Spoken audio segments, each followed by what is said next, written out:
O desejado de todas as nações. Capítulo 42. Tradição. Este capítulo baseia-se em Mateus capítulo 15, versos 1 a 20 e Marcos capítulo 7, versos 1 a 23. Os escribas e fariseus, esperando ver Jesus por ocasião da Páscoa, armaram-lhe uma cilada. Jesus, porém, conhecendo-lhes o desígnio, absteve-se dessa reunião. Então chegaram ao pé de Jesus uns escribas e fariseus. Como ele não fosse para onde eles estavam, foram eles ter com Jesus. Por algum tempo parecia que o povo da Galiléia o havia de aceitar como o Messias, derribando-se o poder da hierarquia naquela região. A missão dos 12, indicando a extensão da obra de Cristo e pondo os discípulos mais francamente em conflito com os rabis, excitara novamente os ciúmes dos guias em Jerusalém. Os espias por eles enviados a Cafarnaum, no princípio de seu ministério, os quais procuraram firmar contra ele a acusação de violador do sábado, foram confundidos. Mas os rabinos buscavam levar a cabo o seu propósito. Agora, outra delegação foi enviada para vigiar-lhe os movimentos e encontrar contra ele algum motivo de acusação. Como anteriormente, esse motivo de queixa foi sua desconsideração pelos preceitos tradicionais que atravancavam a lei de Deus. Estes se destinavam professadamente a preservar a observância da mesma, mas eram considerados mais sagrados que a própria lei. Quando em colisão com os mandamentos dados no Sinai, dava-se preferência aos preceitos rabínicos. Entre as observâncias mais tenazmente acentuadas, achava-se a da purificação cerimonial. A negligência das formalidades observadas antes de comer era considerada odioso pecado que devia ser punido tanto neste mundo como no futuro, e julgava-se também uma virtude destruir o transgressor. As regras concernentes à purificação eram inúmeras.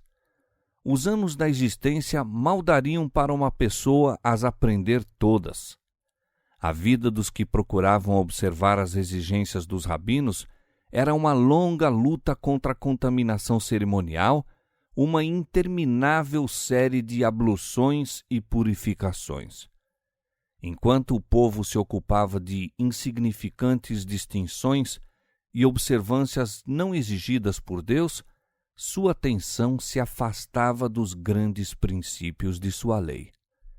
Cristo e os discípulos não observavam essas abluções cerimoniais e os espias tomaram essa negligência como pretexto para acusá-los. Não atacaram, entretanto, a Cristo diretamente, mas a ele se dirigiram criticando os discípulos.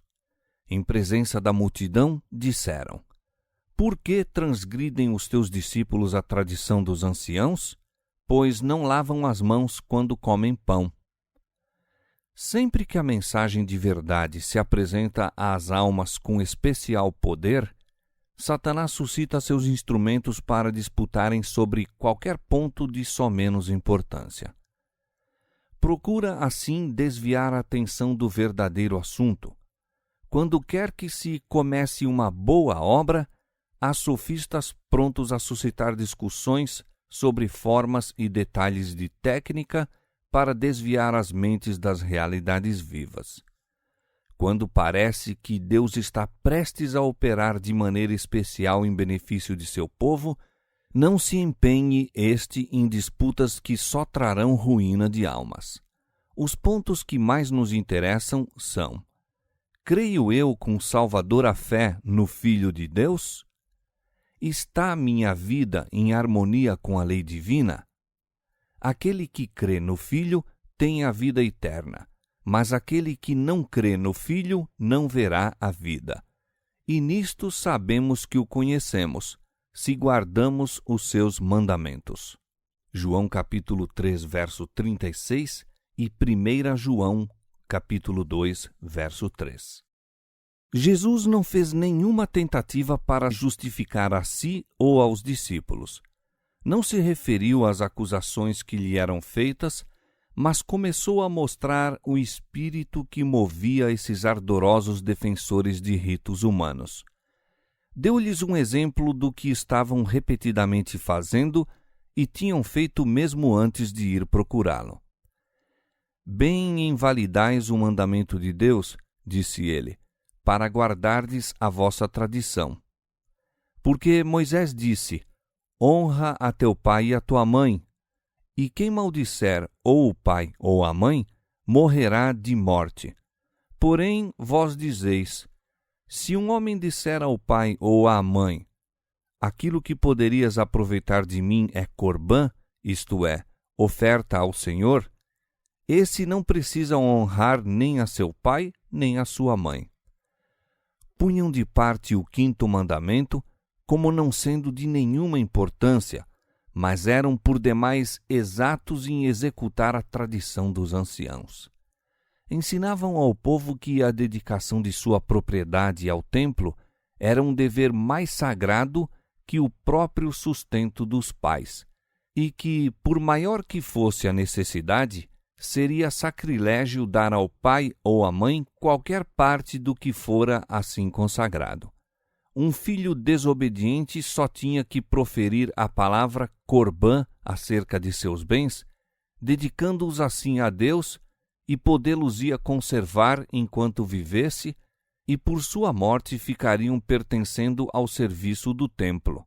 Estava assim, tanto em vida como na morte, na liberdade de desonrar e prejudicar os pais sob a capa de pretendida devoção a Deus. Nunca por palavra ou ato diminuiu Jesus a obrigação do homem de apresentar dádivas e ofertas a Deus. Fora Cristo que dera todas as instruções da lei quanto a dízimos e ofertas. Quando na terra, louvou a mulher pobre que deu ao tesouro do templo tudo o que tinha. Mas o aparente zelo dos sacerdotes e rabis era um fingimento para acobertar seu desejo de engrandecerem a si mesmos. O povo era enganado por eles. Estava suportando pesados encargos que Deus lhe não impusera. Os próprios discípulos de Cristo não estavam libertos, inteiramente, do jugo sobre eles posto pelos preconceitos herdados e pela autoridade dos rabinos. Manifestando agora o verdadeiro espírito desses rabis, buscava Cristo livrar da escravidão da tradição todos quantos na verdade desejassem servir a Deus. Hipócritas, disse ele, dirigindo aos espias.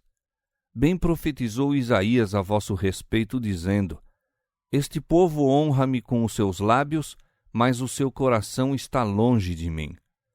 Mas em vão me adoram, ensinando doutrinas que são preceitos dos homens. As palavras de Cristo eram uma acusação a todo o sistema de farisaísmo.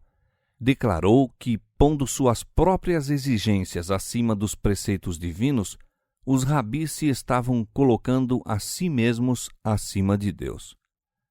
Os delegados de Jerusalém encheram-se de raiva. Não podiam acusar a Cristo de transgressor da lei dada no Sinai, pois ele falava como defensor da mesma contra as tradições deles. Os grandes preceitos da lei, apresentados por ele, apareciam em chocante contraste com as insignificantes regras de feitura humana. Ao povo e depois, mais plenamente, aos discípulos, Jesus explicou que a contaminação não procede do exterior, mas do interior. Pureza e impureza pertencem à alma. É o mau ato, a palavra ou o pensamento mau, a transgressão da lei de Deus, não a negligência de cerimônias externas criadas pelo homem, o que contamina. Os discípulos notaram a cólera dos espias ao serem expostos seus falsos ensinos. Viram os olhares zangados e ouviram as palavras, meio murmuradas, de descontentamento e vingança. Esquecendo quantas vezes Cristo dera provas de ler os corações como um livro aberto, disseram-lhe o efeito de suas palavras. Esperando que ele apaziguasse os enraivecidos magistrados, observaram a Jesus. Sabes que os fariseus, ouvindo essas palavras, se escandalizaram? Respondeu ele: Toda planta que meu Pai Celestial não plantou será arrancada. Os costumes e tradições tão altamente considerados pelos rabis eram deste mundo, não do céu. Por maior que fosse sua autoridade para com o povo, não podiam resistir à prova da parte de Deus. Toda invenção humana que tem substituído os mandamentos de Deus demonstrar-se-á sem valor naquele dia em que Deus há de trazer a juízo toda a obra e até tudo o que está encoberto, quer seja bom, quer seja mau. Eclesiastes 12:14. Não cessou ainda a substituição dos preceitos de Deus pelos dos homens. Mesmo entre os crentes acham-se instituições e costumes que não têm melhor fundamento que as tradições dos pais. Essas instituições, baseadas em autoridade meramente humana, têm suplantado as de indicação divina. Os homens se apegam às suas tradições e reverenciam seus costumes, nutrindo ódio contra os que lhes procuram mostrar que estão em erro. Nesta época, quando somos mandados chamar a atenção para os mandamentos de Deus e a fé de Jesus, vemos a mesma inimizade que se manifestava nos dias de Cristo. Acerca do povo remanescente de Deus está escrito: E o dragão irou-se contra a mulher e foi fazer guerra ao resto de sua semente, os que guardam os mandamentos de Deus e têm o testemunho de Jesus Cristo. Apocalipse capítulo 12, verso 17. Mas toda a planta que meu Pai Celestial não plantou será arrancada. Em lugar da autoridade dos chamados pais da Igreja, Deus nos pede aceitar a palavra do Pai Eterno, o Senhor do céu e da terra. Aí somente se encontra a verdade sem mistura de erro. Davi disse: Tenho mais entendimento do que todos os meus mestres, porque medito nos teus testemunhos. Sou mais prudente do que os velhos, porque guardo os teus preceitos. Salmo 119, versos 99 e 100. Que todos os que aceitam a autoridade humana, os costumes da Igreja ou as tradições dos pais, atendam à advertência envolvida nas palavras de Cristo: Em vão me adoram, ensinando doutrinas que são preceitos dos homens.